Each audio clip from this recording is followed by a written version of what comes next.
The dialogue adapter is part of the production process of audiovisual products intended for cinema, television, or streaming services, such as Netflix.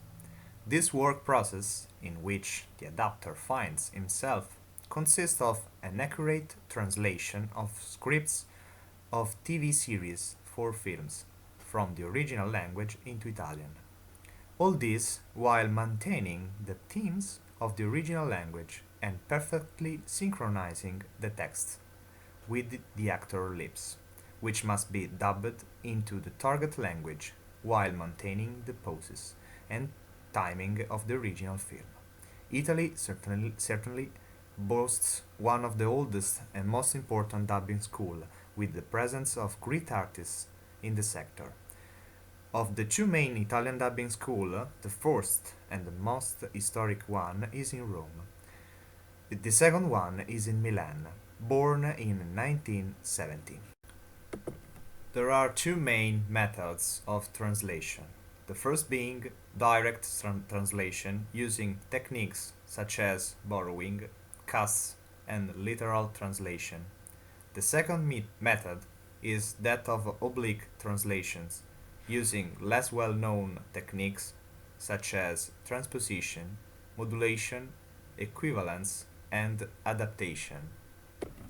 We can define culture specific elements as all the typical references belonging specifically to the culture of the language of origin, whereas cultural elements are all those elements that belong to a third culture or that are now globally known. There are four main adaptation techniques: lip synchronous, rhythmic synchronism, probably being the most widely used, then non-labial rhythmic synchronism, oversound or voice-over, and finally classic subtitling. Many times, the problems of adaptation are so particular that the solution used by the dialogue writers and adapters are true strokes of genius that make the translation something very special. In a famous scene from John Glenn's 1983 film 007 Octopussy, almost all the shots are in the close up, and the actor's lips immediately come into view. In these cases, it is not essential to translate literally, but to try to respect the actor's mouth movement in every way possible. In particular, when the antagonist, played by Kamal Khan, pronounced the phrase "Play Mr. Bond," the adapters of the time decided to change the translation while maintaining the meaning. So instead of translating with "Jockey Mr. Bond," which was the most precise translation possible, but clashed with the lips. Then they opted for "Prego, Mr. Bond."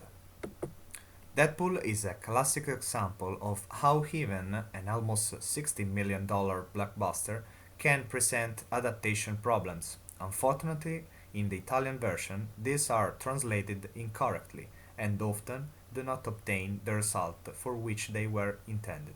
For example, we meet another scene that in the original language says, "God's perfect idiot," or "the best idiot that God has put in the world."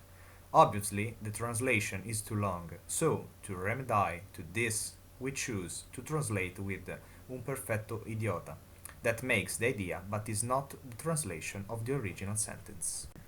Censorship is probably the element that has most influenced the work of adapters and translators throughout history, since from the first silent films through the various wars to the present day.